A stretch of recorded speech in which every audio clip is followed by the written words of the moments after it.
The truth is, what most of us want and know we need in our lives take a little bit more. You want life to feel manageable. You want habits that just don't hurt. And the truth is, the easiest choice always feels good in the moment. And that's exactly why it's so dangerous, because it's training you. These simple decisions you make, these thoughtless decisions you make, the things that feel most comfortable, are training you for a life of comfort. Not for a life of discipline, not for a life with more money or with more blessings or with more joy. By doing nothing with your future, by doing nothing that hurts even just a little bit, we can't provide anything for a life that isn't more than what we already have. And when we do this, it's safer to shrink instead of grow. What seems like wisdom is usually cowardice, disguised as practicality. Yeah, it makes sense to sit down and play video games sometimes. It makes sense to stay inside. It makes sense not to talk to the girl because you're afraid of rejection. It makes sense. All of these things, they make sense. And that's exactly why we don't do it, because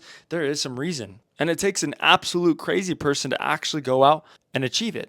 But what's the phrase? Fortune favors the bold. Think about your routine. When you wake up, what do you do? For me, one of my biggest vices is I start scrolling on Instagram. Or sometimes I'll hop onto YouTube. That used to be a really big thing when I first got on YouTube, is I would go on YouTube and I would refresh a couple times on the YouTube Studio app. And I would do this over and over again. These were easy choices rather than actually just getting up and maybe feeding myself, that's sometimes kind of nice, or getting ready for the day so I feel confident. And instead I would sit and I would waste time. And sometimes I find myself still doing that. I know I don't want to do that. I know that that's not going to provide a good life for me, but sometimes I'll still do it because it's just easy. But no matter what, I always feel the same way after. I regret not doing more. I regret not pushing myself to go outside a little longer, to spend 30 minutes, maybe just walking down the street. I regret a lot of things. And I think so often we come to a crossroad and we ask ourselves, is what I'm doing right now what's going to make me proud of who I am? Or what's going to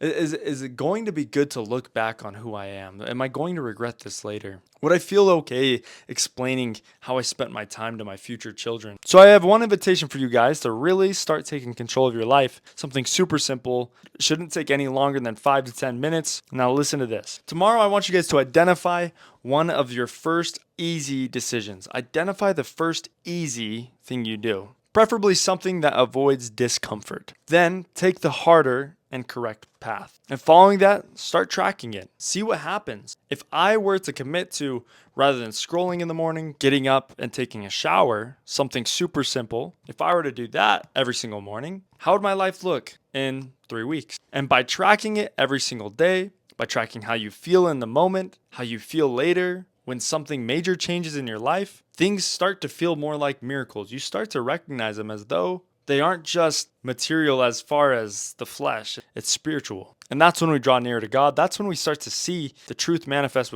before our own eyes. And that's when growth really happens. My name is Gabriel Bowman. Thank you guys so much for watching this video. If you guys enjoyed it, please leave a like, comment, and subscribe, and hit that bell icon so you don't miss any of my future videos. Without further ado, I'll see you in the next video. Bye.